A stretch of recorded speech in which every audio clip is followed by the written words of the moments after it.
আজকে আমি একটু বলবো যে ক্ষমতা আসার পর তাদের লুটপাট এবং দুর্নীতি এমন পর্যায়ে গেছে যে ব্যাংকগুলি কাজ করতে পারছে না, কয়েকটি ব্যাংক দেউলিয়া ঘোষণা দেওয়ার পথে। হাজার হাজার কোটি টাকা ছাপাচ্ছে, এটা ঠিক, টাকা ছাপিয়ে ছাপিয়ে টাকা দিচ্ছে, কিন্তু তাতে মানুষের কোনো উপকার হচ্ছে না। চাল ডাল তেল নুন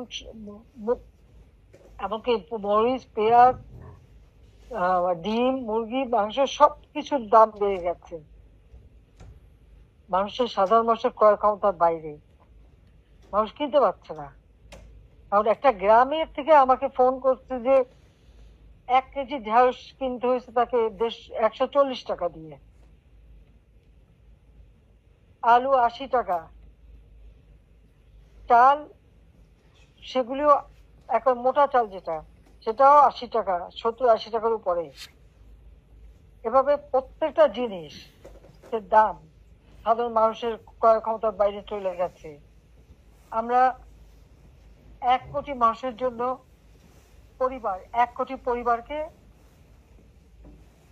পারিবারিক কার্ড দিয়েছিলাম টিসিবি কর্তৃক, 30 টাকায় চাল এবং অল্প দামে ডাল তেল চিনি এগুলি যাতে কিনতে পারে সেই ব্যবস্থা করে দিই। আমরা দেখলাম সেখান থেকে 43 লক্ষ মানুষের নাম বাদ দিয়ে দিয়েছে। কেন? আর সেই মানুষগুলি কার্ড দিয়ে কান্নাকাটি করছে। তারা কি মানুষ না? তাদের কি কিনে খেতে হবে না?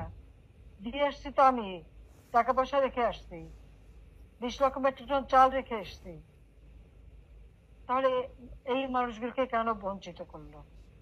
আমার মনে হয় কি জানেন, আসল কথা ওই টাকা পয়সাগুলি, কারণ ওই যে পণ্যগুলি কিনতে হবে এবং মানুষকে স্বল্প মূল্যে দিতে হবে, ওই টাকাগুলিও তারা আত্মসাৎ করে নিচ্ছে।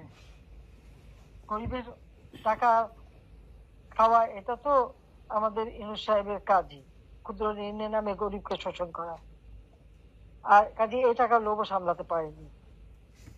সেই সাথে বয়স্ক ভাতা, বিধবা ভাতা, প্রতিবন্ধী ভাতা, মুক্তিযোদ্ধাদের ভাতা, এমনকি ছাত্রবৃত্তি উপবৃত্তি সব বন্ধ। তাহলে সেই টাকাগুলি যাচ্ছে কোথায়? আমি তো বাজেট দিয়ে এসেছি 7 লক্ষ কোটি টাকার কাছাকাছি, 97,000 কোটি টাকার বাজেট, 8 লক্ষ কোটি টাকার বাজেট। এত টাকা তাহলে গেল কোথায় সব? এই জবাবদিহিতা তাকে মানুষের কাছে করতে হবে। প্রধান